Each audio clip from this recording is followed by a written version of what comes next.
ascenso exponencial en cuanto a su carrera deportiva. En los últimos 15 días, un poco más, Verónica Cepeda-Roig no solamente ingresó al top 100 del ranking mundial, sino que alcanzó los octavos de final de Roland Garros, quedando por el camino tras no poder hacer frente, por lo menos ganando el partido, a la número 3 del mundo, la checa Karolina Pliskova. Si bien fue un partido en 3 sets y bastante parejo, ganando incluso el primer set para sorpresa de propios y extraños, Verónica Cepeda no lamenta el hecho de haber quedado fuera por ese motivo solamente. El hecho de haber mostrado un crecimiento de lo que ella misma dice, la mejor parte de su carrera en los últimos 15 días, le vale no solamente acceder a la posición número 78 del ranking mundial, sino que también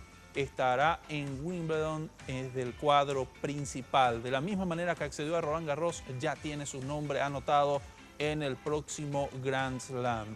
Habló con nuestros compañeros aquí en Red Guaraní y dijo esto, analizando su paso por Roland Garros. Sí, bueno, la verdad que fue algo muy lindo. Después de 17 años, otra vez otra paraguaya está en cuarta ronda de un Grand Slam y en Roland Garros, así que es algo muy grande para Paraguay, creo que para todo Paraguay, porque es muy difícil. Todo el mundo sabe que acá es solo fútbol. Y bueno, es muy difícil que un atleta tenga buenos resultados, así que muy contenta con lo que hice. Y bueno, eso te da una satisfacción porque sabes que jugaste contra la 3 del mundo y no la hice fácil.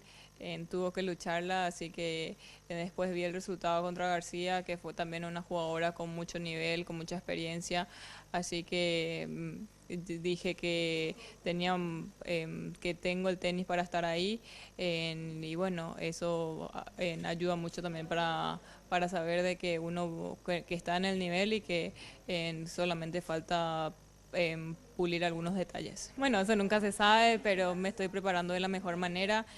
Ya voy a estar entrenando en estos días en cancha de césped. Después ya estoy jugando 2 torneos previos antes de Wimbledon, así que yo creo que me voy a preparar muy bien para poder llegar de la mejor manera.